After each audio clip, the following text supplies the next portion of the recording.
وقت کی نزاکت کو دیکھتے ہوئے میں سما خراشی نہیں کرنا چاہتا سب کی. مولانا صاحب بھی بسم اللہ 2 دفعہ آ چکے ہیں, بچھا دیا گیا, تو میں بغیر کوئی وقت ضائع کیے قبلہ کی آمد کرتا ہوں. قرآن کہہ رہا ہے کہ باطل ہے سارا دین. بے شک ماشاءاللہ. بھئی اتنا بڑا ایک دعویٰ ہے تو اس کی کوئی دلیل بھی ہوگی. قرآن کہہ رہا ہے کہ باطل ہے سارا دین. قرآن کہہ رہا ہے کہ باطل ہے سارا دین سرور کی لاڈلی سے مودت کیے بغیر. قرآن کہہ رہا ہے کہ باطل ہے سارا دین سرور کی لاڈلی سے مودت کیے بغیر, اور پانی کی ایک بوند بھی پینا حرام ہے ہر دشمن بطول پہ لعنت کیے بغیر. اور ایمان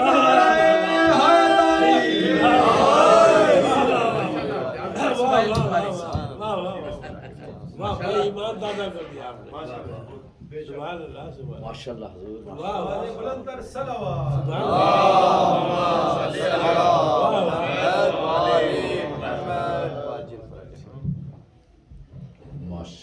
دشمنان اہل بیت پہ لعنت.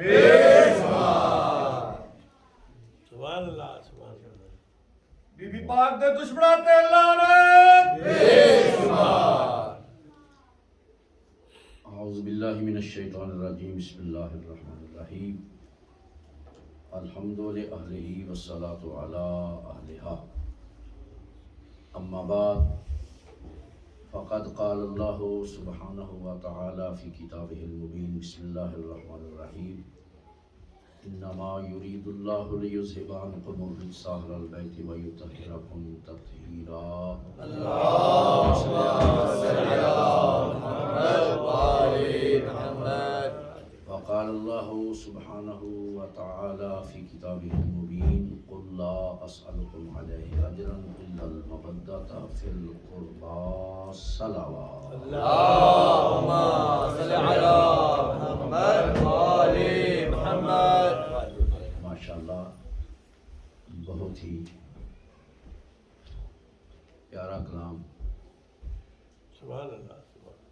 آپ کو سننے کو ملا. ماشاءاللہ دعا ہے مولا ان حضرات کی توفیقات خیر میں اضافہ فرمائے. کاظمی صاحب نے جو پڑھا کہ قرآن کہہ رہا ہے کہ باطل ہے سارا دین, اگلا مصرع کیا ہے؟ سرور کی لاڈلی سے مودت کیے. بھی یہ مودت ذہن میں بٹھا دیں. 10 منٹ کے بعد میں اسے ٹچ کروں گا لفظ مودت. اور کل کی میری گفتگو ذہنوں میں محفوظ ہے نا کہ 5 ہستیاں چادر کے نیچے اکٹھی تھیں. جبریل نے تعارف پوچھا, اللہ نے تعارف کروایا, اور اس تعارف کا مرکز کس کو بنایا گیا؟ جناب سے. پتہ چلا پوری کائنات کا مرکز یہ 5 ہستیاں ہیں, اور ان 5 کے مرکز کا نام ہے فاطمہ. اہل بیت کے حوالے سے بات ہو رہی ہے نا, تو اہل بیت کا مرکز کون ہے؟ جناب سے. اور آیت یہ آیت تطہیر نبی کی اہل بیت کی شان میں نہیں, نبوت کی اہل بیت. اور نبوت کی اہل بیت وہ ہیں کہ جن کا مرکز, جن کے تعارف کا مرکز جناب سید ہے. اچھا آج میں 2-4 منٹ تمہیدی گفتگو کر کے انشاءاللہ, کیونکہ بھائی نے بڑی وہ دل کو لگی تو دل چاہتا ہے کہ چلے اسی حوالے سے, اور میرے موضوع سے بھی یہ مطابقت رکھتی ہے. دیکھیں ایک حدیث پیغمبر جو متفق علیہ تمام علماء اسلام نے جس کو تسلیم کیا, کسی نے انکار نہیں کیا, سب کے نزدیک یہ حدیث موجود ہے کہ اللہ کے نبی نے ارشاد فرمایا کہ ستفترق امتی علی 73 فرقۃ. ان قریب میری امت 73 فرقوں میں تقسیم ہو جائے گی.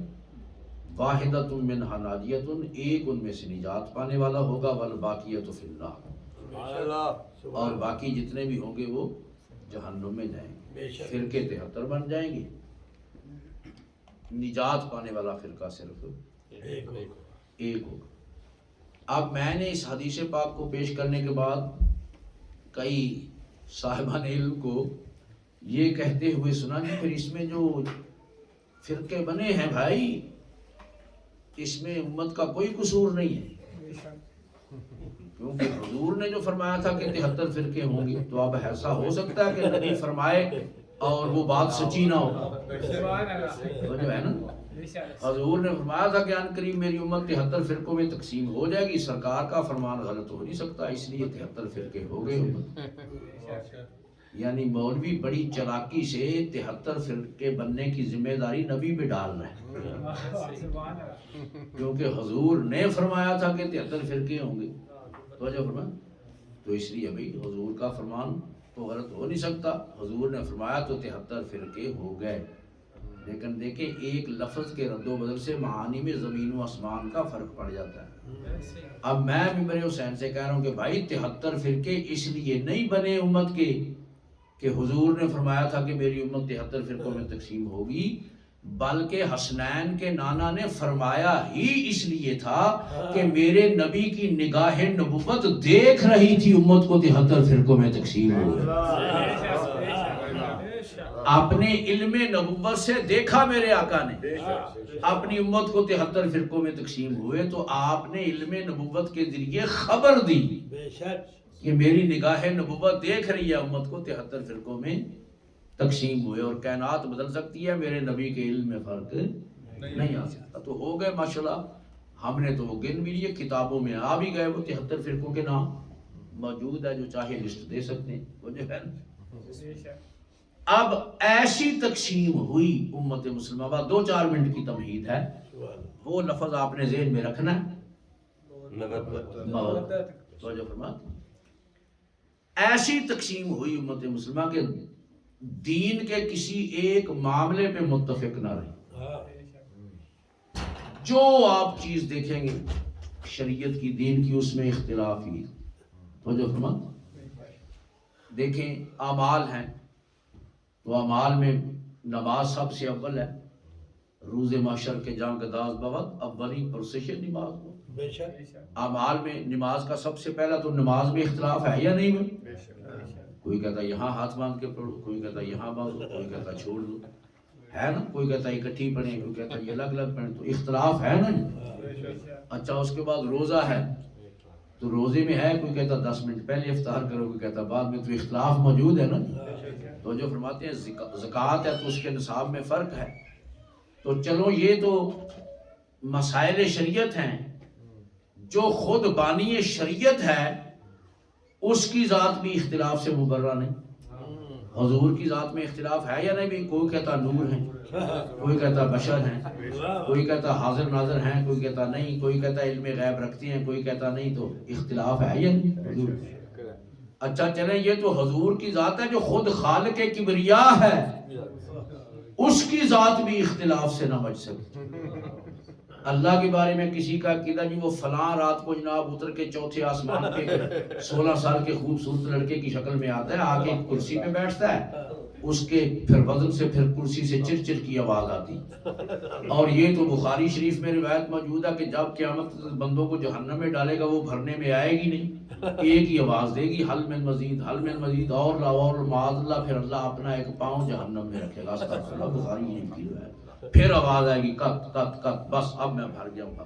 تو کسی نے بھائی اللہ کو 14 سال کا لڑکا بنا دیا، کسی نے جسم بنا کے کرسی پہ بٹھا دیا، کسی نے معاذ اللہ ایک پاؤں اس کا جہنم، اور کسی نے کہا اللہ کے بندو جو لڑکا بن جائے مجسم بن کے کرسی پہ بیٹھ جائے وہ اللہ ہو ہی نہیں سکتا، لا تدرکہ الابصار، اللہ وہ ہے کائنات میں کوئی آنکھ اسے درک ہی نہیں کر سکتی، وہ بے مثل ہے اور وہ بے مثال۔ تو اختلاف ہی اختلاف ہر طرف۔ تو ہمارے ایک بڑے بزرگ عالم گزرے ہیں پاکستان میں، پنجابی کے بادشاہ تھے، قاری جان محمد صاحب، آف کمالی، بڑی پیاری شخصیت، بڑی پیاری گفتگو۔ تو وہ پھر فرماتے تھے کہ بھائی میں نے پھر غور کیا کہ دنیا میں کوئی ایسی چیز بھی ہے جس پہ 73 فرقوں نے اتفاق کیا ہو، کوئی ایسی چیز مل جائے جس پہ متفق ہوں یہ 73 فرقے۔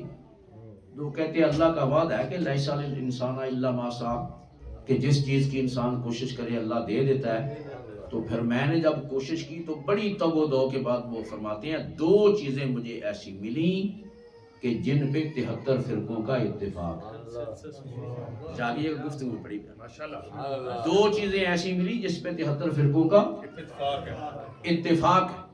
ان میں سے پہلی چیز کا نام ہے موت۔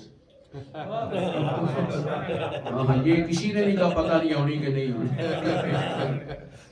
یہ سب کہتے ہیں کہ جی موت وہ حقیقت ہے جس سے پالا کل نفس ذائقہ۔ موت سے کسی نے اختلاف نہیں کیا، سارے منیا بھی ہونے۔ اور دوسری چیز جس پہ 73 فرقوں کا اتفاق ہے قبلہ وہ یہ ہے کہ سب مسلمانوں کا یہ عقیدہ ہے کہ قیامت کے دن جتنے مرضی اعمال نیک عمل لے کے اللہ کے دربار میں چلے جاؤ، لیکن اتنی دیر تک نجات نہیں ہوگی جب تک حسنین کے نانا کی شفاعت نصیب نہیں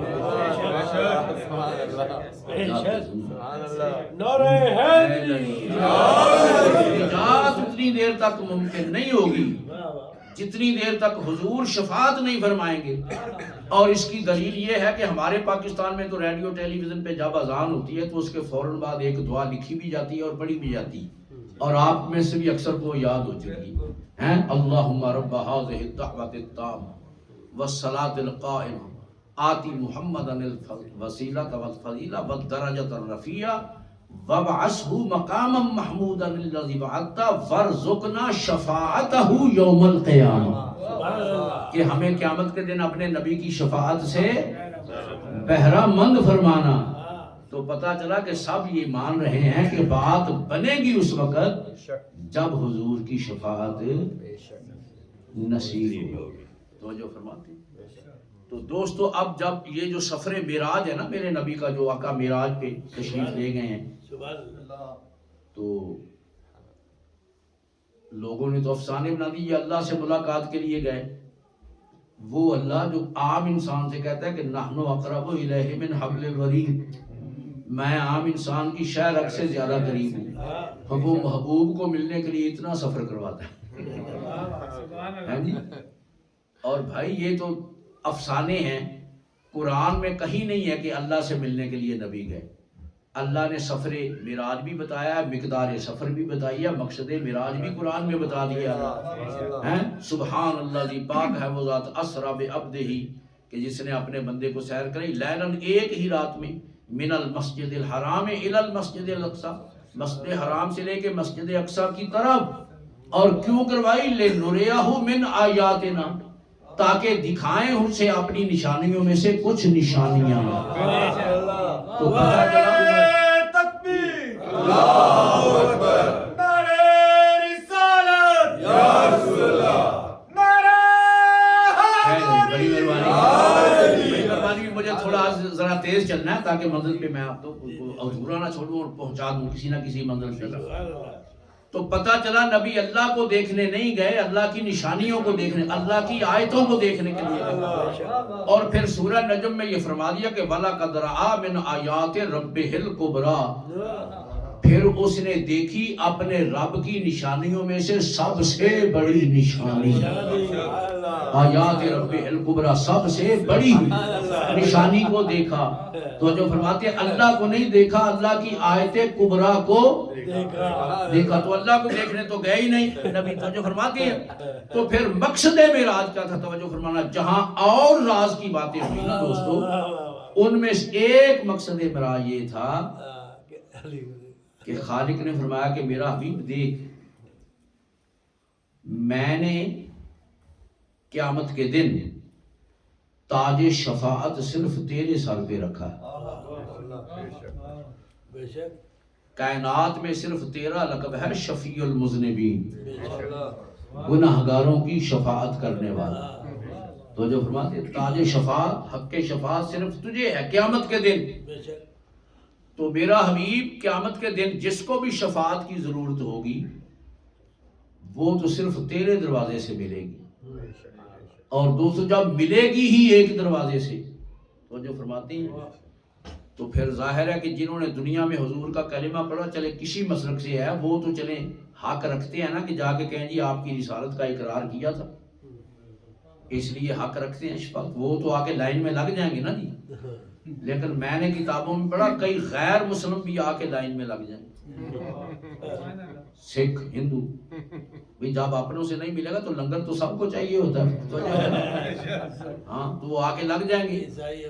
تو اب وہ مسلمان کئی جوشیلے جنہوں نے دنیا میں دوسرے مسلمانوں کو برداشت نہیں کیا، وہ کسی مہندر سنگھ کو لائن میں لگا دیکھ کے برداشت کر دیں، وہ کہے گا بھائی تو کدھر آ گیا ہے، آپ اپنے گروؤں کے دروازے پہ جانا، تو نے دنیا میں تو ہمارے نبی کا کلمہ ہی نہیں پڑھا، ہمارے نبی کو مانا ہی نہیں، تو اب اپنوں سے آ کے شفاعت مانگنا۔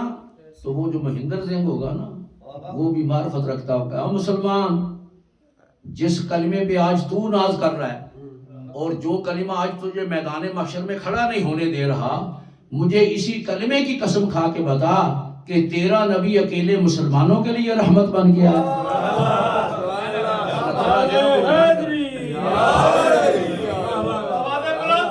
صلوات تیرا نبی اکیلے مسلمانوں کے لیے رحمت بن کے آیا ہے۔ ہم نے تو سنا ہے کہ تمہارے نبی کی شان یہ ہے وما ارسلناک الا رحمت للعالمین، کہ وہ عالمین کے لیے رحمت بن کے آیا ہے، اور عالمین میں ہم بھی شامل ہیں، جتنا تیرا حق ہے اتنا ہمارا حق ہے۔ وہ الگ بات ہے شفاعت نصیب ہو یا نہ ہو، حق ہمارا بھی محفوظ ہے، حق لائن میں لگا۔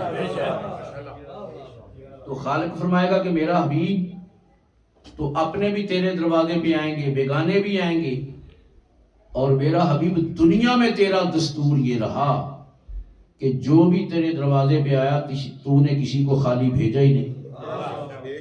آج تک تیرے دروازے سے کوئی خالی گیا ہی نہیں۔ اسی کو لکھا نا آدم نے کہ کیا کیا نہیں ملتا ہے جہاں کو تیرے در سے، ایک لفظ نہیں ہے جو تیرے لب پہ نہیں ہے۔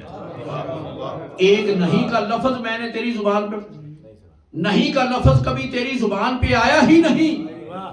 تو میرا حبیب اگر وہ دنیا والا سلسلہ تو نے یہاں بھی قائم رکھا کہ جو بھی آیا اس کی جھولی میں خیرات ڈال دی، شفاعت کی، تو پھر تو پہلے تو لوگوں نے کاغذی طور پہ معاذاللہ میرا پاؤں رکھایا تھا نا وہاں، پھر کہیں سچ مچ مجھے چھلانگ نہ لگانی پڑ جائے۔ عرض کی بارے رہا پھر تیری ذات چاہتی کیا ہے؟ فرمایا میرا حبیب مشورہ دینا میرا کام ہے اور اس پہ عمل کرنا تیرا کام ہے۔ جی بارے رہا خالق فرماتا میرا حبیب پھر ایسے کر، قیامت کے دن کسی کی شفاعت کرنے سے پہلے دنیا میں اپنی شفاعت کی قیمت مقرر فرما۔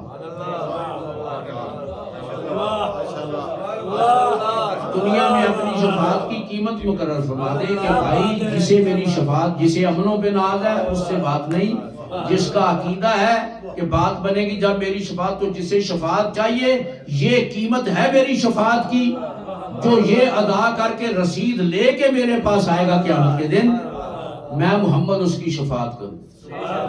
عرض کی بارے رہا کیونکہ مشورہ تیری ذات نے دیا ہے، اب قیمت بھی خود ہی مقرر فرما۔ تو اللہ نے قیمت مقرر فرمائی حضور کی شفاعت کی، کیا کہ کل میرا حبیب پھر کہہ دے لا اسألکم علیہ اجرا الا المودۃ فی القربى، کہ میں اپنی شفاعت کی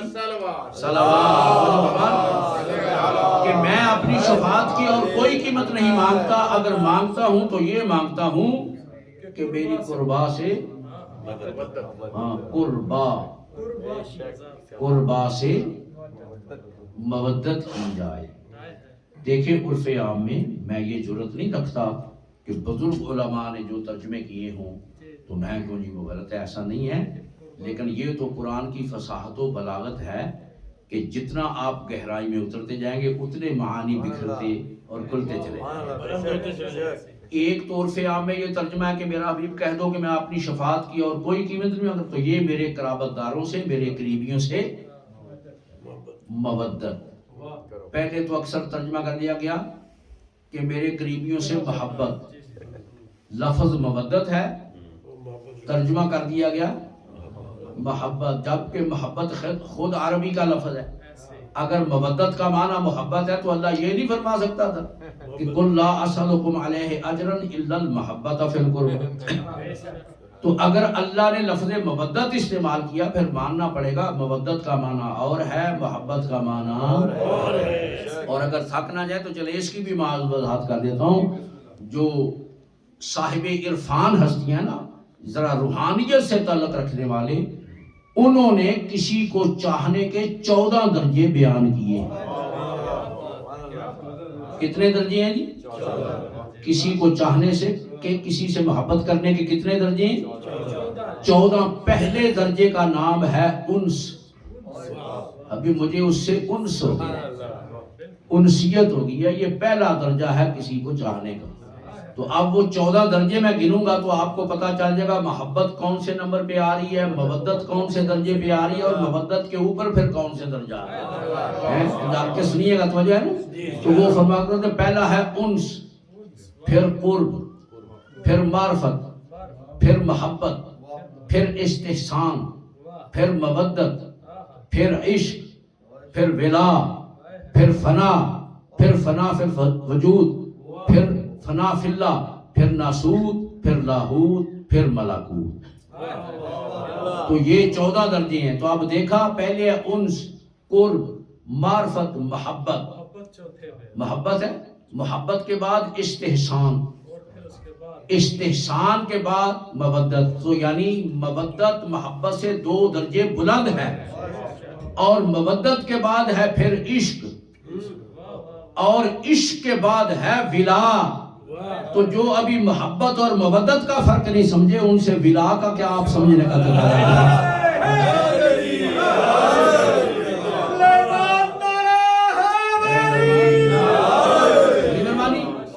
بہرحال مودت محبت سے 2 درجے اوپر ہے، توجہ فرماتے ہیں نا؟ تو اب حضور کی شفاعت کا اجر مقرر کیا گیا قربا سے مودت، اور ترجمہ یہ عرف عام میں کیا کہ میرے قرابت داروں سے، میرے قریبیوں سے۔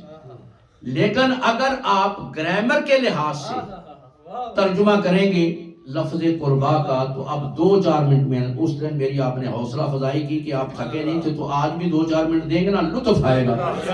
تو جو فرماتے ہیں یعنی پہلے ترجمے کو بھی بالکل وہ ٹھیک ہوگا عرف عام میں، قرابت داروں رشتہ داروں سے، ہے جی، لیکن اصل میں وہ کون ہستی ہے جس کی مودت کو حضور کی شفاعت کا ہے۔ تو اب لفظ ہے قربا۔ اب بلیک بورڈ ہوتا تو میں اس پہ لکھتا، ٹھیک ہے نا؟ ایک لفظ ہوتا ہے قربا، کاف رے بے الف اور آگے حمزہ، قربا جیسے جہلا، علماء، ہاں توجہ فرماتی۔ ایک لفظ ہوتا ہے لفظ ہے قربا، کاف 2 نقطے والا، رے بے یہ چھوٹی اور اوپر چھوٹی الف، قربا۔ تو جو ہے اس کو سمجھانا، کیونکہ اگر یہ قربا سمجھ میں نہ آئی اور وہ ہستی سمجھ میں نہ آئی جس سے مودت کو شفاعت کا اجر قرار دیا جا رہا ہے، تو اللہ کسی اور سے چاہتا ہے، آپ کسی اور سے کرتے پھریں، تو قیمت ادا ہو جائے گی۔ قیمت تب ادا ہوگی بھائی جب اس ہستی کو سمجھیں گے جس سے مودت کا حکم دیا جا رہا ہے۔ تو اب یہ ہم جب مدارس میں پڑھتے ہیں قبلہ تو ہمیں وزن یاد کروائے جاتے ہیں۔ ترازو ہے، عربی میں بھی لفظوں کو تولنے کے لیے بھی ترازو ہے، اور عربی کا وزن ہے فے این لام، یہ وزن ہے، ترازو ہے عربی کا، اسی پہ تولے جاتے ہیں۔ مثال کے طور پہ اب ہمیں وہاں مدارس میں 2 لفظ یاد کروائے گئے، افعل، فعلا، ٹھیک ہے نا؟ یہ دونوں اس میں تفصیل کے سیرے ہیں۔ اس میں تفصیل ہوتا ہے جس میں کسی چیز کو بڑھا چڑھا کر پیش کیا جائے، مثلا ایک ہوتا ہے فاعل، کام کرنے والا، ایک ہوتا ہے افعل، سب سے زیادہ کام کرنے والا۔ تو جو فرماتی تو فاعلہ کام کرنے والی، اور اس کی مؤنث کی فعلا سب سے زیادہ کام کرنے والی، افعل سب سے زیادہ کام کرنے والا ایک مرد، فعلا سب سے زیادہ کام کرنے والی ایک بی بی۔ اب اسی کے وزن پہ ہے، مثال کے طور پہ لفظ ہے احمد، احمد افعل، احمد وزن ایک ہے نا، تو جو ہے نا جی افعل کے وزن پہ ہے احمد، تو احمد کا معنی ہے سب سے زیادہ تعریف کرنے والا ایک مرد، اور اس کی مؤنث ہے حمدہ، سب سے زیادہ حمد کرنے والی ایک عورت ایک بیوی. اچھا یہ الفاظ وہ تھے جو مشکل تھے. اب وہ بولوں جو آپ روزانہ بولتے ہیں اور آپ کے استعمال میں یاد بھی نہ ہوں گے تو یاد آ جائے گا. سمجھنا ہے لفظ قربا کو. قربا کو تو جو ہے اب لفظ ہے جی اکبر.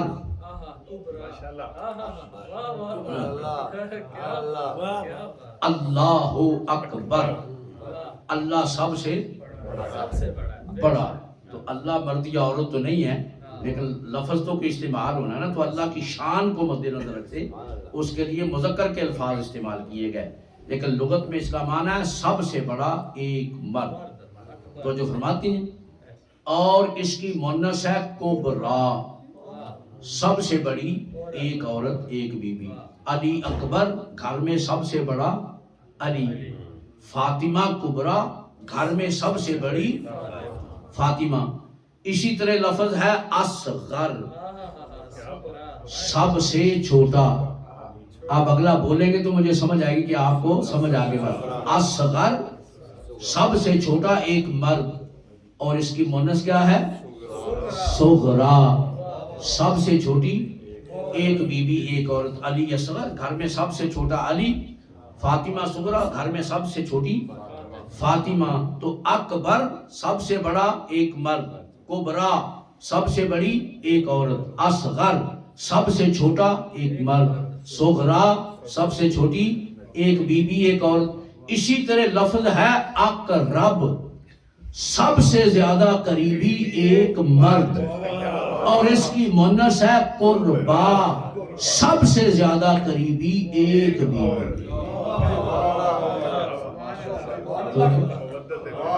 سب سے زیادہ قریبی ایک بیوی ایک مستور ایک عورت. آپ پڑھیں آیت مودت ہیں. اللہ یہ نہیں بتا رہا کہ میرا حبیب ان سے کہو کہ میں اپنی شفاعت کا کوئی اجر نہیں مانگتا, اگر مانگتا ہوں تو یہ مانگتا ہوں کہ میرے قرابت داروں سے. نہیں, فرمایا قل لا اسألکم علیہ اجرا الا المودۃ فی القربى. میرا حبیب کہہ دو میں اپنی شفاعت کا اور کوئی اجر نہیں مانگتا, اگر مانگتا ہوں تو یہ مانگتا ہوں کہ اس ایک بیوی سے مودت کر لو جو مجھ محمد کو کائنات میں سب سے زیادہ قریبی ہے.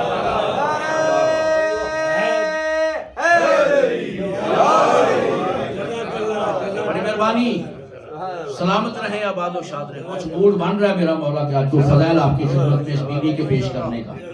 توجہ فرما رہے اس لیے بیوی فاطمہ الزہرا سلام اللہ علیہا بلند تر صلوات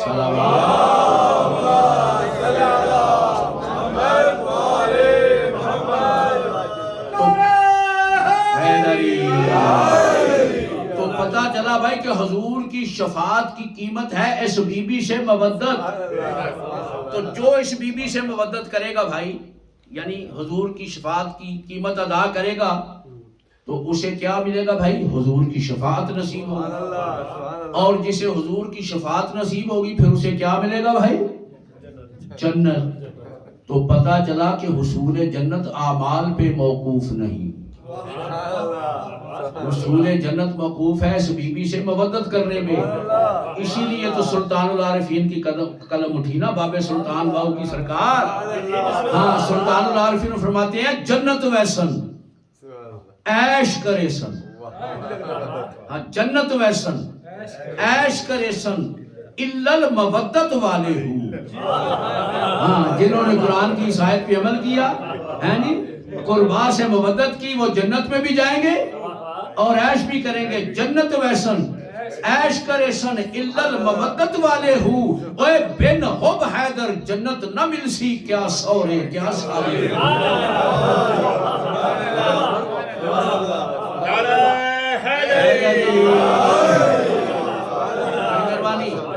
سلامت رہے, آباد و شاد رہے.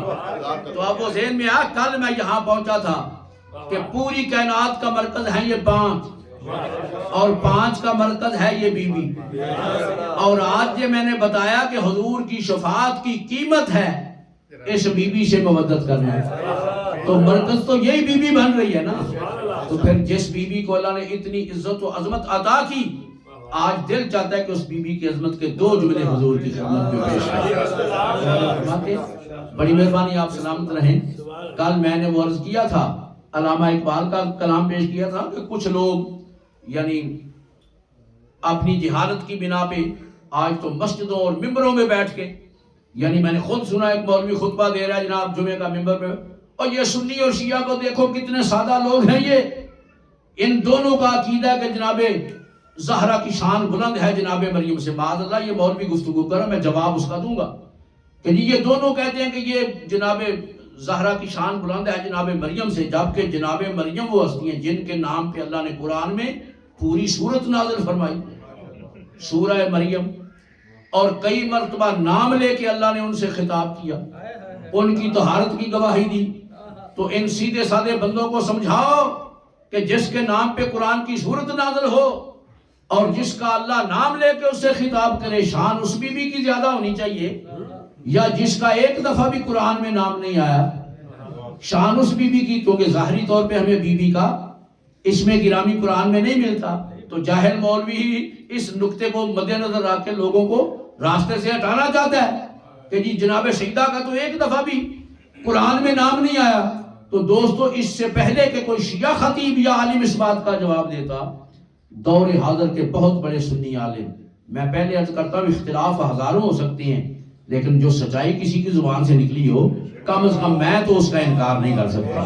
تو جب فرماتے ہیں آپ ناراض ہو یا جیسے بھی ہو، میں اسے اس میں اس کی حوصلہ افزائی کروں گا۔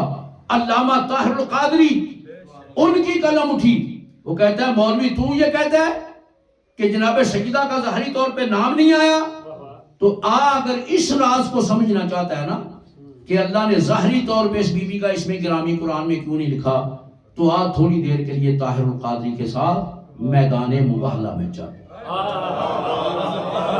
جاگنا نے تھوڑا جاگنا اس راز کو سمجھنے کے لیے کہ اللہ نے ظاہری طور پہ کیوں نام نہیں لکھا، آج تھوڑی دیر کے لیے میرے ساتھ میدان مباہلہ میں چل، جہاں 5 ہستیاں گھر سے نکل کے میدان مباہلہ میں آ رہی ہیں۔ کون ہے بھائی؟ آگے رسول ہیں، دائیں ہاتھ میں امام حسن کی انگلی، گود میں امام حسین، اور نبی کے پیچھے جناب سیدہ، اور جناب سیدہ کے پیچھے مولا علی، اسی طرح آ رہے ہیں اور جو فرماتے ہیں۔ تو طاہر قادری فرماتے ہیں کہ علماء کے سر پہ قرآن رکھ کے پوچھنا چاہتا ہوں کہ یہ جس ترتیب سے نبی آ رہے ہیں کہ گود میں امام حسین ہے، دائیں انگلی کے ساتھ امام حسن ہے، نبی کے پیچھے جناب سیدہ، جناب سیدہ کے پیچھے مولا علی، تو یہ اپنی مرضی سے ترتیب بنا کے آ رہا ہے رسول؟ فرمایا نہیں، ترتیب اللہ نے قرآن میں مقرر فرمائی، فَقُلْ تَعَالُوا نَدْعُوا أَبْنَاءَنَا وَأَبْنَاءَكُمْ، بیٹے پہلے ہیں، گود میں حسین ہے، دائیں انگلی کے ساتھ امام حسن ہے، پھر ہے نساءنا و نساءکم، تو اس کے تحت جناب سیدہ رسول کے پیچھے، پھر ہے انفسنا و انفسکم، تو علی نفس پیغمبر بن کے جناب سیدہ کے پیچھے، تو پھر ماننا پڑے گا کہ نبی اسی ترتیب سے آ رہا ہے جو ترتیب اللہ نے قرآن میں مقرر فرمائی۔ وہ کہتے ہیں اب میں پوچھنا چاہتا ہوں بارے رہا کہ تو نے میدان مباہلہ میں یہ ترتیب مقرر کیوں فرمائی؟ تو خالق کی بارگاہ جل جلالہ کا اس لیے، میں اس میں راز ہے کیا کہ میرا حبیب آگے چلو پیچھے زہرا چلے، زہرا کے پیچھے علی کیوں کہ میرا حبیب جہاں سے تو قدم اٹھائے گا وہاں زمین پہ نقش قدم لگے گا تیرا، اور جہاں تیرا نقش قدم لگے گا اس کے اوپر قدم آئیں گے زہرا کے، تو اس کے اوپر نقش قدم لگے گا زہرا کا، تو جہاں بی بی کا نقش قدم لگے گا فوراً اس کے اوپر قدم آئیں گے علی کے، تو زہرا کے نقش قدم کے اوپر نقش قدم لگیں گے علی کے۔ کیوں؟ میں خالق یہ چاہتا ہوں کہ اس بی بی کے نقش قدم کو بھی نبوت اور امامت کے نقش قدم کا پردہ دے کے باہر نکالوں، کہ اگر زمین زہرا کے نقش قدم دیکھے تو اسے رسول کے نقش قدم نظر آئے، آسمان دیکھے تو اسے علی کے نقش قدم نظر آئے۔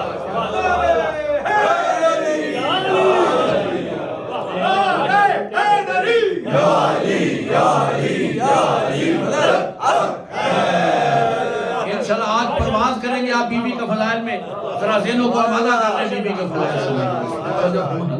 تو جس بی بی کے نقش قدم بھی اللہ زمین پہ لگنا گوارا نہیں کرتا، ہو سکتا ہے اسی حکمت کے تحت اللہ نے ظاہری طور پہ لو، ویسے تو اگر تعصب کا چشمہ اتار کے پڑھے تو الحمد سے والناس تک پورا قرآن تجھے ایسی بی بی کے گھرانے کا قصیدہ رہا ہے۔ تو جو فرمان بڑی مہربانی سلامت رہے، لیکن بھائی جو بات وہ کہتے ہیں، جو بات پھر مولویوں کو زبان سے نکلے، وہ کہتے ہیں زمین جنبد نہ جنبد گل محمد. پھر زمین تو ادھر سے ادھر ہو سکتی ہے، مولوی جلدی اپنی بات سے نہیں ٹلا کرتے. اب وہ نکل گئی اس کی زبان سے کہ نہیں جی جناب مریم کی شان زیادہ ہے، تو جو ہے نا. تو بھائی پھر ایک فقیر ہیں ہمارے پنجاب میں، ہڑپا ایک شہر ہے شاہ صاحب ساہیوال کے پاس، وہاں ایک بزرگ سید شیرازی ابھی سنا فوت ہو گئے، اللہ ان کے درجات بلند کرے. بے مثل قلم خالق نے انہیں عطا فرمائی تھی، بابا سید تصدق حسین شیرازی. آج بھی ان کے بہت کلام ذاکرین اور سارے پڑھتے ہیں. تو فقیر سید تھے، انہوں نے کلام لکھا بابا تصدق حسین شیرازی. تو انہوں نے مولوی سے کہا کہ بھائی دیکھو مولانا، اب تیری زبان سے یہ بات نکل گئی کہ جناب مریم کی شان، اور ہمارا عقیدہ کہ اللہ نے کائنات میں وہ ہستی پیدا نہیں کی جو حسنین کی اماں سے زیادہ مقام اور مرتبہ رکھتی ہو. تو انہوں نے کہا کہ ضد سے تو مسئلے حاصل نہیں ہوتے نا، آؤ آپ محبت سے اس مسئلے کا فیصلہ کریں اور اس کا حل کریں. ان کا ایک طرف جناب مریم ہے، ایک طرف جناب سیدہ ہیں، اور دونوں بطول ہیں. میں تیرے سامنے ان دونوں بطول بیویوں کے فضائل پیش کرتا ہوں،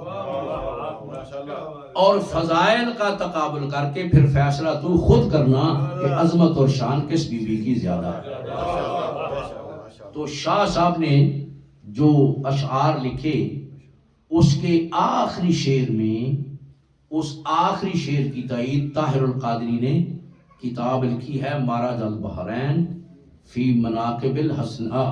انہوں نے لکھی قول المعتبر فی امام المنتظر، امام زمانہ کی شان میں کتاب لکھی طاہر القادری نے. اس میں 7 احادیث انہوں نے لکھی جو شاہ صاحب کے آخری شعر کی تائید کر رہی ہیں، تصدیق کر رہی ہیں. 7 احادیث کی روشنی میں جو کتب اہل سنت میں موجود ہیں، شاہ صاحب کا آخری شعر فیصلہ کرے گا کہ شان کس بیوی کی زیادہ ہے. جو شعر و ادب سے تعلق رکھتے ہیں، بزرگ ہستیاں میرے سامنے ہیں، ان ہستیوں کے چہروں کی زیارت کر کے میرے اندر بھی ذوق وہ اشعار جو ہے وہ تھوڑا سا ابھرتا ہے. تو ذرا فقیر سید کے بھی 2 جملے سننے. اب آتا ہے جی کتنی حدیثوں کی تصدیق کے ساتھ ہے آخری شعر جو فیصلہ کرے گا؟ 7 حدیثیں. اب کیا ہے جی؟ دونوں بیویوں کے فضائل کا تقابل ہے. شاہ صاحب کہتے ہیں کہ مریم کا پدر عمران ہے گر، زہرا کا پدر محبوب خدا. اب فضائل کا تقابل ہے بھائی، اور آخری شعر فیصلہ کرے گا 7 حدیثوں کی تصدیق کے ساتھ. وہ کہتے ہیں مریم کا پدر عمران ہے گر، زہرا کا پدر محبوب خدا. اور اگلے شعر کی میں نے وضاحت نہیں کرنی، جنہیں سمجھ آگی انہیں نشہ آئے گا بی بی کی ملا کر. وہ کہتے ہیں مریم کا پدر عمران ہے گر، زہرا کا پدر محبوب خدا. مریم کا معزز مرد نہ تھا، زہرا کو شرف حیدر کا ملا.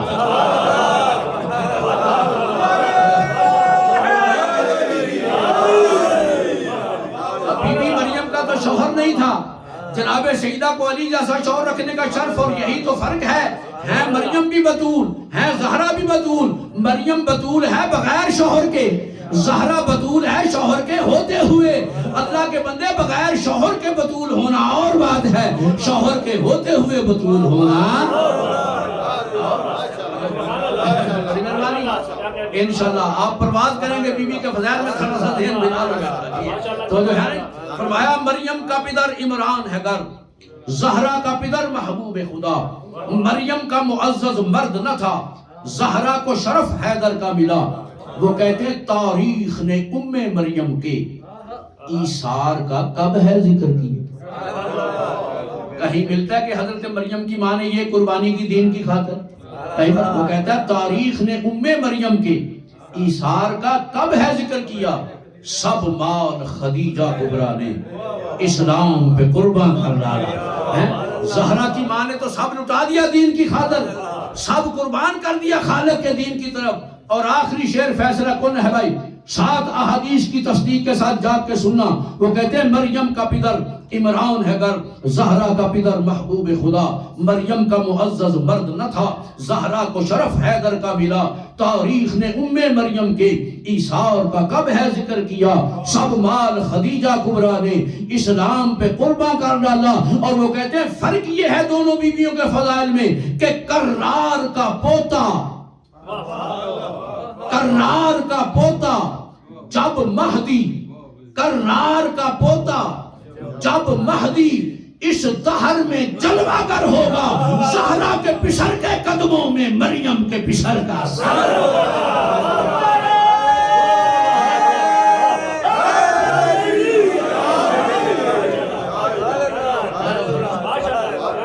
وہ کہتے ہیں کرنار کا پوتا جب مہدی اس دہر میں جلوہ گر ہوگا زہرا کے پسر کے قدموں میں مریم کے پسر کا سر ہوگا.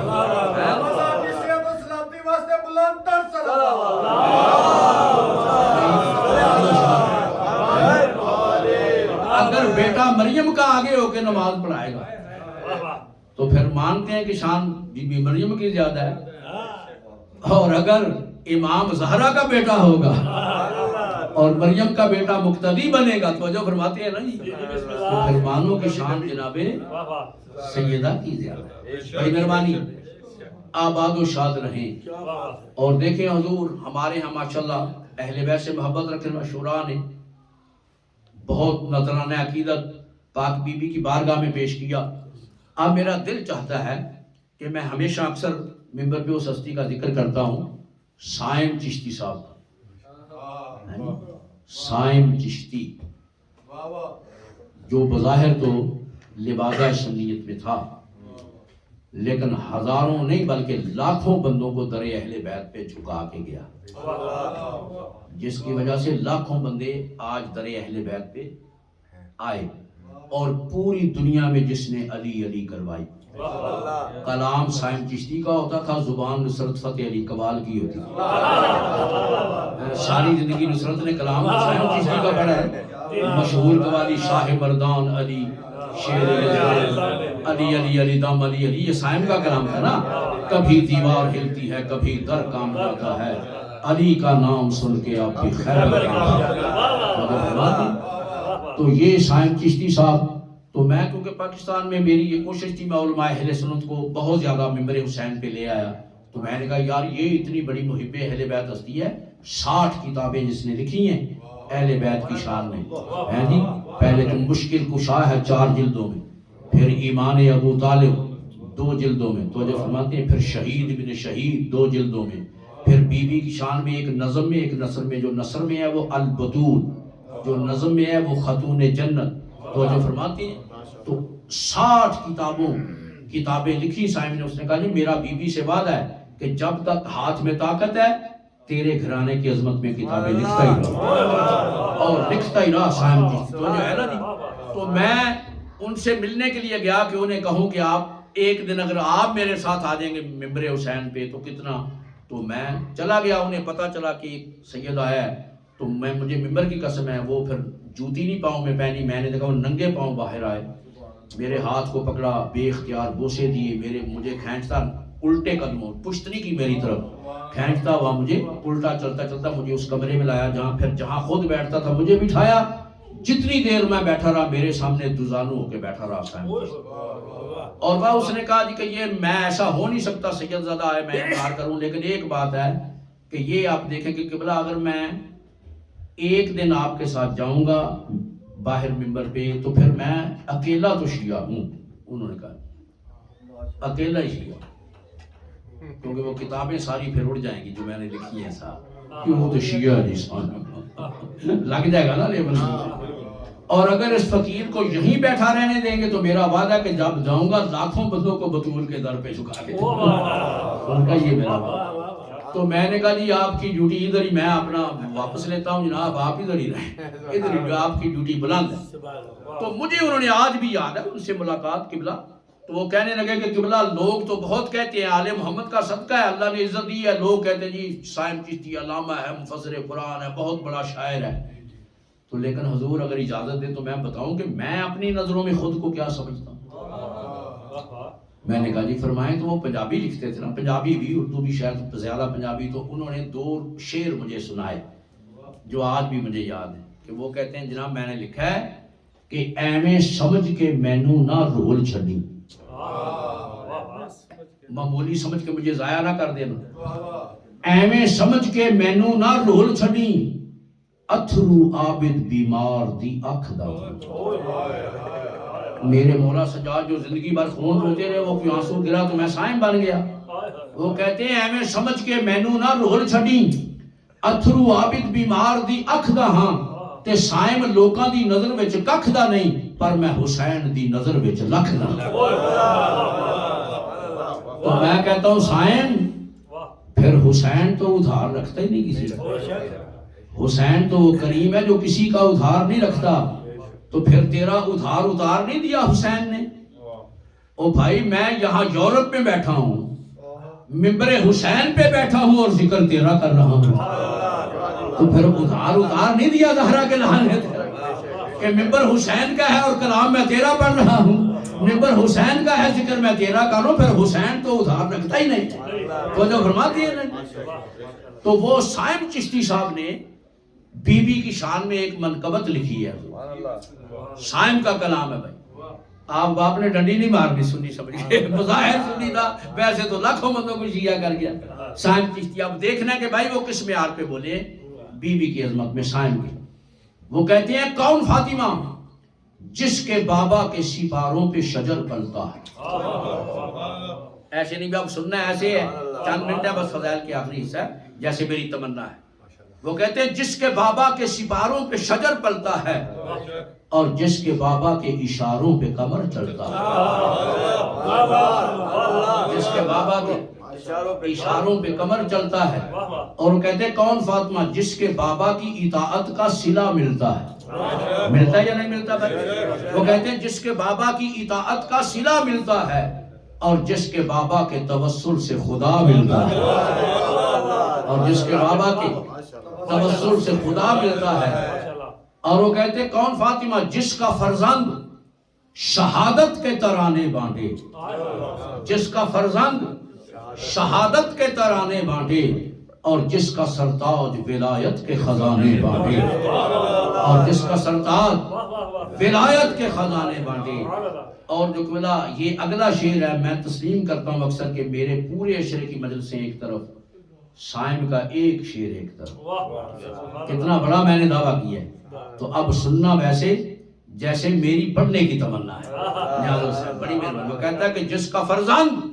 شہادت کے ترانے بانٹے اور جس کا سرتاج ولایت کے خزانے بانٹے اور وہ کہتا ہے کون فاطمہ جس کے بچوں کے لیے سجدوں میں طول آ جائے ایسے نہیں بیٹھ دو بھی بدل جس کے بچوں کے لیے سجدوں میں طول آ جائے کس کے سجدوں میں بھائی میرے سجدوں میں آپ کے سجدوں میں وہ کہتا ہے سر مبارک تھا سجدے اندر نماز سرور پڑھا رہے اور اس پہ بھی کوئی 8-9 احادیث لکھی طاہر القادری نے مراج البحرین فی مناقب الحسنین کتاب میں کہ نبی سجدے میں تھے وصب الیہ الحسین کہ حسین اپنے نانا کی طرف بڑھے ورکب علی ظہرہ اور حالت سجدہ میں جا کے نانا کی پشت پہ سوار ہو گئے تو مشہور واقعہ نا آپ جانتے ہیں کہ نبی سجدے میں حسین پشت پہ سوار ہوئے اب میرے نبی نے ارادہ کیا کہ سر اٹھاؤں نزل جبریل نازل ہوئے اور آ کے پیغام دیا یا محمد کف مکانک اے محمد اسی طرح سجدے میں پڑے رہو حتی نزل الحسین جب تک حسین خود نہ اتر جائے تو آپ اللہ نے روک دیا کہ جب تک یہ خود نہ اترے سجدے سے سر نہ اٹھانا تو یہی ہے نا روایت میں اب نبی نے تسبیح سجدہ کو بڑھانا شروع کیا 10 مرتبہ 30 مرتبہ 40 مرتبہ حتی سبح 70 مرتبہ 70 دفعہ پڑھا نبی نے سبحان ربی الاعلی و بحمدہ اور کیوں پڑھا 70 دفعہ اسی لیے نا کہ ابھی نہیں اترا اور پڑھ ابھی بیٹھا ہے اور بڑھا ابھی حسین نہیں اترا اور پڑھ ابھی حسین نہیں اترا ابھی حسین نہیں اترا تو پھر ضد چھوڑ کے اس بات کو تسلیم کرو کہ سجدے کے اول سے لے کے آخر تک حسین کا تصور نبی کے ذہن میں موجود رہا نبی کے دل میں حسین موجود رہا کہ ابھی نہیں اترا، ابھی نہیں اترا، ابھی نہیں اترا. اور یہی بتانے کے لیے تو آئے تھے امام حسین. شاعر کی قلم اٹھی، وہ کہتا ہے سر مبارک تھا سجدے اندر، نماز سرور پڑھا رہے تھے، حضور آگے صحابہ پیچھے، کر فرض اپنا ادا رہے تھے. ماحول ایسے میں مسکراتے، شبیر گھر سے جو آ رہے تھے اور حسین پشت نبی پہ بیٹھے زمانے بھر کو بتا رہے تھے کہ ملے گی جنت پیے گا کوثر، ملے گی جنت پیے گا کوثر. اسی کو محشر میں چین ہوگا، نماز اس کی قبول ہوگی کہ جس کے دل میں حسین.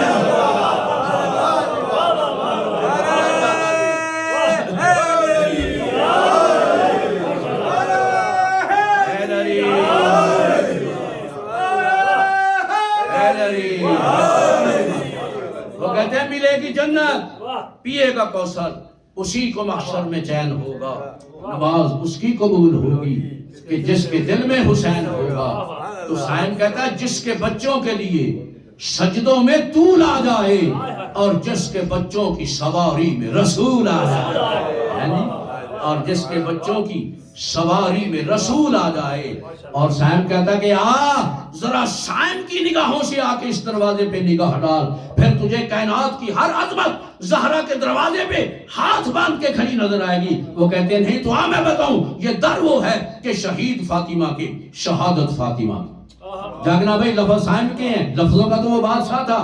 وہ کہتا ہے شہید فاطمہ کی، شہادت فاطمہ کی، شرف فاطمہ کا، شرافت فاطمہ کی، شار فاطمہ کی، شریعت فاطمہ کی، شجاع فاطمہ کی، شجاعت فاطمہ کی، سخی فاطمہ کی، سخاوت فاطمہ کی، دین فاطمہ کا، دیانت فاطمہ کی، امین فاطمہ کی، امانت فاطمہ کی، کریم فاطمہ کی، کرامت فاطمہ کی، ہادی فاطمہ کی، ہدایت فاطمہ کی، وکیل فاطمہ کی، وکالت فاطمہ کی، قاری فاطمہ کی، تلاوت فاطمہ کی، عابد فاطمہ کی، عبادت فاطمہ کی، ریاض فاطمہ کی، ریاضت فاطمہ کی، صدیق فاطمہ کی، صداقت فاطمہ کی، عادل فاطمہ کی، عدالت فاطمہ کی، شہابی فاطمہ کی، شہابیت فاطمہ کی، تابعی فاطمہ کی، تابعیت فاطمہ کی، غوث فاطمہ کی، غوثیت فاطمہ کی، قطب فاطمہ کی، قطبیت فاطمہ کی، ابدال فاطمہ کی، ابدالیت فاطمہ کی، کلندر فاطمہ کی، کلندریت فاطمہ کی، شرق فاطمہ کا، غرب فاطمہ کا، شمال فاطمہ کا، جنوب فاطمہ کا، تحت فاطمہ کا، فوق فاطمہ کا، نبی فاطمہ کی، نبوت فاطمہ کی، رسول فاطمہ کی، رسالت فاطمہ کی، امام فاطمہ کی، امامت فاطمہ کی، ولی فاطمہ کی، ولایت فاطمہ کی، مجتبی فاطمہ کی، مجتبائی فاطمہ کی، مرتضی فاطمہ کے، مرتضائی فاطمہ کی، مصطفیٰ فاطمہ کے، مصطفائی فاطمہ کی، خدا فاطمہ کا، خدائی فاطمہ کی.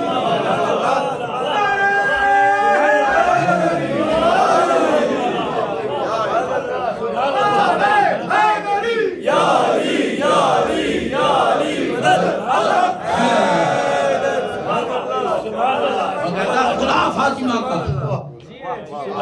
خدائی. تو جس کے بچوں کے لیے سجدوں میں طول آ جائے اور جس کے بچوں کی سواری میں رسول آ جائے. اور وہ کہتے ہیں فاطمہ دین پیغمبر کو قدم دیتی ہے، فاطمہ شاہ شہیدوں کو جنم دیتی ہے. وہ کہتے ہیں چکیاں پیس کے حسنین کو پالا جس نے، کر دیا شان امامت کو دوبالا جس نے. اور اس کے بعد پردے میں بیٹھی میری ماں بہنوں کو پیغام دیا بھی شاہد چشتی نے، وہ سنے. وہ کہتے ہیں بیویوں بہنوں شرافت کی فضا اچھی ہے، بیویوں بہنوں شرافت کی فضا اچھی ہے، اوڑھ لو تم بھی یہ زہرا کی ردا اچھی ہے، اوڑھ لو تم بھی یہ زہرا کی ردا اچھی ہے. اور کہتے ہیں جو بھی زہرا کے اصولوں پہ چلے گی سن لے، میری ماں بہنوں بیٹیوں میں سے جو بھی زہرا کے اصولوں پہ چلے گی سن لے، وہ باغ فردوس کے پھولوں پہ چلے گی. اور وہ کہتے ہیں عزم زینب کی بلندی میں بھی ماں شامل ہے. عزم زینب کی بلندی میں بھی ماں شامل ہے، اور خطبہ شام میں زہرا کی زبان شامل ہے. اللہ اکبر، اللہ اکبر. کوئی غم نہ دیکھیں سوائے اس غم کے لفظ شام میری زبان پہ آیا اور آپ کی آنکھوں میں آنسو آ گئے. ہاں جی محاذ دو تھے نا, ایک کربلا کا محاذ تھا, ایک شام کا محاذ تھا. کربلا کے محاذ کے فاتح کو حسین کہتے ہیں اور شام کا محاذ فتح کرنے والی بی بی فاتح شام بی بی زینب سلام اللہ علیہ. اور یہ ابھی محرم کے دنوں میں اکثر بیشتر یہ نوحہ پڑھتے ہیں, نوحہ خان حضرات ہیں جی, اس میں کربلا دیاں ماما نوحہ پڑھتے کربلا دیاں ماما ہیں جی. تو دیکھیں کیا کردار ہے ماؤں کا کربلا میں, ان میں ایک کردار تو بی بی زینب سلام اللہ علیہ کا ہے. ماں ہے نا بی بی دو شہزادوں کی, اون و محمد کی ماں ہے نا یہ پاک بی بی. اور میں نے تاریخ میں یہ پڑھا کہ اکثر لوگ دوستوں کے ذہن میں ہے کہ بی بی مدینے سے جب چلی ہیں تو دونوں شہزاد, ایسا نہیں ہے. مدینے سے اپنے گھر سے کچھ بھی لے کے نہیں چلی بی بی, بس صرف ماں زہرا کا برقع اٹھا کے چلی گئی. حسین پھر کچھ وقت آ کے مکہ میں گزارا میرے مولا نے, اور پھر مکے سے بھی جب سفر کیا میرے مولا نے تو پہلی منزل پہ جب خیمہ زن ہوئے میرے مولا حسین تو اس منزل پہ آ کے پھر حضرت عبداللہ ابن جعفر تیار پیچھے سے آ کے ملے ہیں اس پہلی منزل پہ. پہلے تو وہ کوشش کرتے رہے کہ کسی ذریعے سے رک جائیں امام حسین, مکے کے گورنر سے امان نامہ بھی انہوں نے لکھوایا پوری, لیکن جب دیکھا کہ نہیں حسین اپنے ارادے میں اٹل ہیں اور یہ حکم الہی ہے تو پھر اس پہلی منزل پہ آ کے ملے ہیں. اور مولا حسین سے اجازت چاہی کہ اجازت ہے کہ میں آپ کی بہن سے تنہائی میں مل سکوں. تو مولا نے کہا کہ بھیا عبداللہ آپ ان کے شوہر ہیں, ان کے وارث ہیں, مجھ سے اجازت لینے کی کیا ضرورت ہے. تو پھر جب تنہائی میں ملاقات ہوئی تو اس وقت پھر حضرت عبداللہ نے کہا کیا میں, کیونکہ میرے علم میں ہے یہ سارا واقعہ, آپ کے بابا سے بھی سنا, اللہ کے نبی سے بھی سارا مجھے پتا ہے کہ اب یہ سفر میں قربانیاں دینی پڑیں گی, انتہا اس سفر کی قربانی پہ ہے. تو اب میں اپنی طرف سے یہ 2 قربانیاں لایا, وہاں پھر وہاں لے کے آئے حضرت اول محمد کو کہ اب یہ ہے کہ یہ اس سفر میں جو قربانیاں ہونی ہیں اس میں دینے کے لیے میں یہ 2 قربانیاں لایا ہوں, یہ اپنے ساتھ لے جائیں. اور کربلا میں جب زہرا کے لال پہ انتہائی مشکل بنے, ایک میری طرف سے قربان کر دینا, ایک اپنی طرف سے قربان. اور بعض دفعہ کہ ایک میری طرف سے, کیونکہ جب بہت زیادہ مصیبت آئے تو نبی فرماتے ہیں کہ صدقہ دو مصیبت ٹل جائے گی. تو جب حسین پہ زیادہ سخت مصیبت آ جائے, ایک میری طرف سے صدقہ کر دینا, ایک اپنی طرف سے صدقہ کر دینا.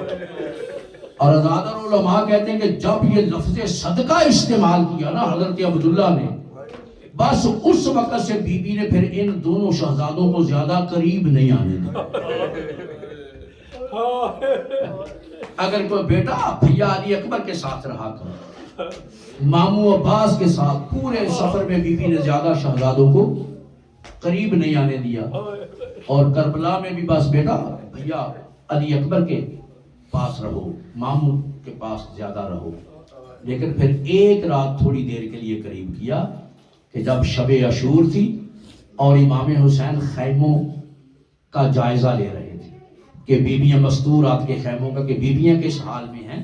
تو اب چلتے چلتے جو اس بی بی کے خیمے کے باہر میرے مولا حسین سے عجیب منظر دیکھا کہ جناب ثانیہ زہرا نے ان دونوں شہزادوں کو اپنے سامنے بٹھایا ہوا تھا, اور دوزانوں یہ دونوں شہزادے اپنی ماں کے سامنے بیٹھے تھے. اور بی بی پتہ کیا لفظ ادا فرما رہی تھی کہ بیٹا دیکھو کل ہے قربانی کا دن,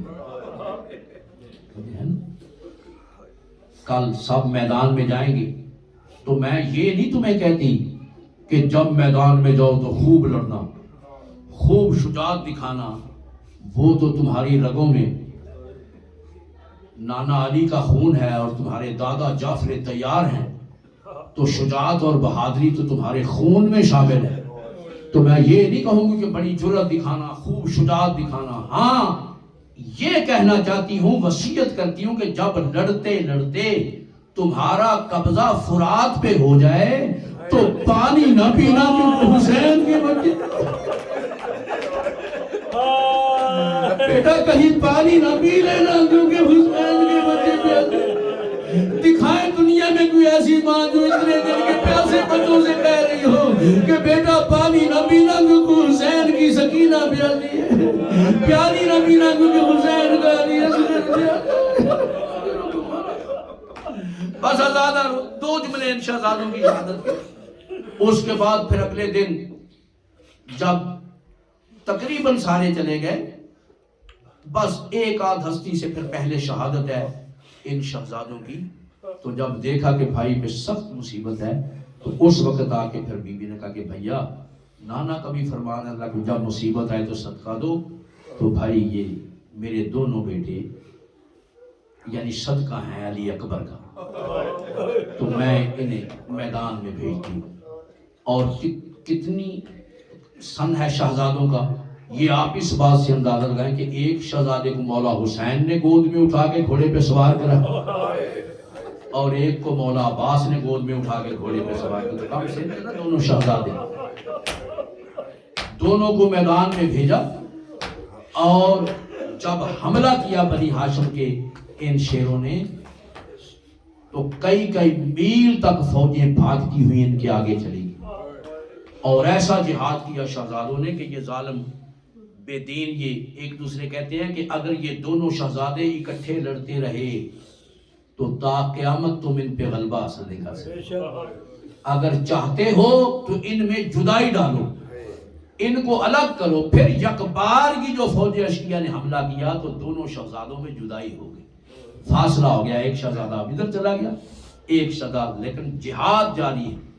لڑتے لڑتے ایک شہزادہ ٹیلے پہ چڑھا اور وہاں سے چڑھ کے مامو حسین کو سلام کیا. اور جیسے ہی ایسے ماتھے پہ ہاتھ رکھا، ایک تیر آ کے ہاتھ سے گزر کے پیشانی میں پیوست ہو گیا. اور قیامت تک کے لیے اس شہزادے کا ہاتھ مامو کی سلامی میں پیوست ہو گیا پیشانی کے ساتھ. ادھر سے اس شہزادے نے گھوڑے کی ریڑھ کو چھوڑا، ادھر سے دوسرے شہزادے نے آواز دی مامو ہماری مدد کو آئے. ازادر ہمارے ہاں پاکستان میں قبلہ ذاکرین یہ جملہ پڑھتے ہیں کہ جب شہزادوں کی آواز آئی تو میرے مولا حسین اٹھ کے چلنے لگے. بی بی زینب کا ہاتھ دامن میں آیا. بھیا کہاں جا رہے ہو؟ کہا کہ تیری جوڑی سے زین چھوٹ گئی ہے، تیرے شہزادوں کی لاشیں. فرمایا کہ بھیا حسین نہیں، جتنی دیر میرے شہزادوں کو لانے میں لگائے گا میرے سامنے کھڑا رہ، میں تجھے دیکھتی رہوں. میرے بیٹوں کی لاشیں رہا، میرے سامنے کھڑا رہ، میں جی بھر کے تجھے دیکھ لوں. اور تھوڑی دیر کا مہمان میرا مطلوب ہے. اجرکم اللہ. بس ایک جملہ اور سن لیں. اور آزادہ جو راوی ہے کربلا کا حبیب، یہ جو مسلم جس کا جو راویوں میں نام اس کا آتا ہے جی، وہ کہتا ہے کہ میں نے جب 12 محرم کو یہ قافلہ پھر چلا قیدیوں کا چلنے لگا تو بیویاں اجازت مانگتی نہیں، ظالموں نے اجازت نہیں دی لاشوں پہ آنے کی. اور بن پران شتروں پہ بندے ہاتھوں کے ساتھ بیویوں کو مقتل سے گزارا جہاں شہداء کے لاشیں پڑے. تو جب بیویوں کی سواری، بی بی زینب کی سواری اس مقام سے گزری نا کہ جہاں مقتول بھائی نے سجدہ دیا تھا آخری، تو بی بی نے خود کو اونٹ سے سواری سے گرا دیا. دوستو آج تک ہم تو مولا عباس کا بن بازوؤں کے گھوڑے سے گرنا یاد کر کے روتی ہیں نا، لیکن ایمان سے بتائیں کہ کسی مرد کا بغیر بازوؤں کے گھوڑے سے اترنا مشکل ہے، یا کسی مستور کا بندے ہاتھوں کے ساتھ کھڑے اونٹ سے نہیں لگنا. بی بی نے خود کو گرایا اور پھر دوسری مستورات نے بھی خود کو سواریوں سے گرایا. سب بیویوں نے گرا دیا اور ہر بی بی اپنے اپنے مقتول کی لاش پہ آئی. علی اکبر کی ماں علی اکبر کی لاش پہ آئی، شہزادہ قاسم کی ماں شہزادہ قاسم کی لاش پہ آئی، اور بی بی زینب اپنے بھائی بھائی حسین کی لاش پہ آئی. حمید ابن مسلم کہتا ہے کہ ہر شہید کی لاش پہ کوئی نہ کوئی مستور بہن کر رہی تھی, رو رہی تھی. میں نے دیکھا تھوڑے فاصلے پہ 2 کمسن شہزادوں کے لاشیں پڑے تھے جن پہ رونے والا کوئی نہیں تھا. میں نے سوچا ہو سکتا ہے ان بیویوں کی ماں, ان شہزادوں کا کوئی وارث کربلا میں نہ بچا ہو. میں مولا سجاد کے پاس آیا کہ مولا کیا ان بچوں کا کوئی وارث کربلا میں نہیں ہے؟ یہ لاشیں لاوارث ہیں. مولا نے رو کے کہا لاوارث نہ کہو, یہ میری پھوپھی زینب کے بیٹے ہیں, یہ اولو محمد کے لاگی ہے. کہتا ہے میں یہ سن کے بی بی کے پاس آیا, منہ دوسری طرف کر کے کہا بی بی کچھ دیر کے لیے بیٹوں کی لاشوں پہ بھی رو رہی تھی.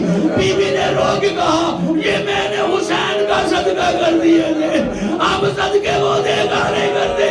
میں کہتا ہوں بی بی آپ نہیں روئی, آج یہ آزادار تیرے بیٹے کو یاد کر کے رو رہے ہیں. کہے ہائے ہائے محمد ماتم حسین.